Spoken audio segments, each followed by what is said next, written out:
I'm 61, and for nearly 40 years, I believed I had life figured out. I married my high school sweetheart, raised 2 kids, settled into a quiet rhythm in the small town of Ashbury, Vermont. I was never one for drama or chasing excitement. I preferred routines, warm meals, and a peaceful home. But life has a way of nudging you when you least expect it. Sometimes it whispers, "Not yet." It started on a rainy Tuesday afternoon. My husband, Peter, asked me to help with the setup for a retirement luncheon at his office. They were short on hands, and I liked being useful. The office buzzed with polite conversation, plastic champagne flutes, and fruit platters. I didn't know most people there, but I smiled, the way you do when you're part of someone else's world. Peter was caught up talking to the guest of honor, and rather than interrupt, I decided to wait in the car. That's when I heard a voice behind me. "Need a ride, Mrs. Lindell?"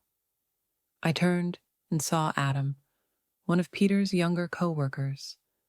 I recognized him from past Christmas parties, mid-30s, easy smile, always slightly rumpled like he forgot to brush his hair, yet somehow pulled it off. He had that quiet presence, the kind you don't notice until you realize you've been watching too long. "Oh no, I'm fine," I said, "just heading out to the car." He glanced up at the darkening clouds. "Looks like rain. I parked nearby. It's no trouble." I hesitated. My feet were sore, and the sky looked like it was ready to open up. I nodded. His car smelled faintly of peppermint and leather. Clean, lived in. He turned the music down as I settled in, and we drove in silence for a while. "You helped a lot back there," he said. "Everyone noticed." "I just like being useful," I replied, watching the raindrops begin to fall. He smiled softly. "That's what women like you do. Always helping, always steady." His words caught me off guard.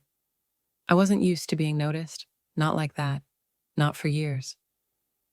"Funny," I said with a half laugh. "Sometimes it feels like I became invisible after 50. Adam looked over, then back at the road. "You're not invisible, Laura." The way he said my name, it made me sit a little straighter, like I'd forgotten something and was just now remembering. I assumed he'd drop me at the gate, but instead he turned down the smaller road, leading directly to our house. "You know where I live?" "I've given Peter a ride after that company softball game last summer. You weren't home." "Oh, right," I murmured, though I didn't remember. He parked in the driveway, but didn't turn the engine off. The rain now danced steadily on the windshield. "Thanks for the ride," I said, reaching for the door handle. Then he said, quietly, "Laura, can I ask you something?" I paused, unsure. "Okay." He looked at me, truly looked. Not like I was someone's wife or someone's mother, but just me. "Are you happy?"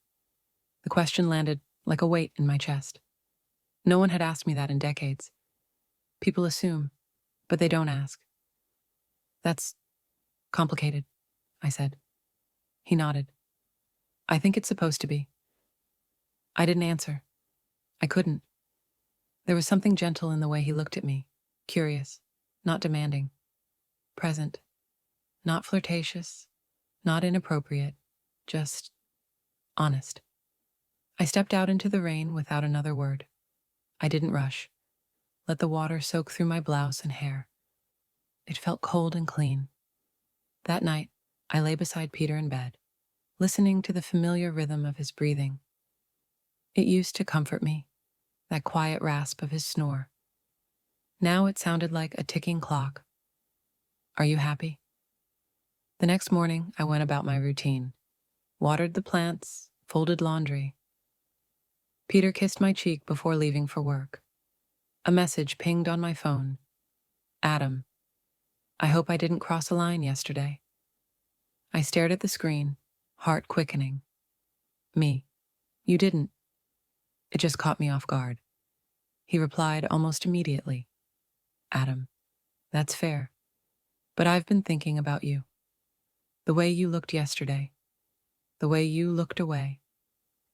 I didn't respond right away. I walked around the house trying to settle the storm inside me. Eventually, I replied. Me. You're not wrong. I have felt invisible for a long time. There was a pause. Adam, would you like to get coffee sometime? Just talk.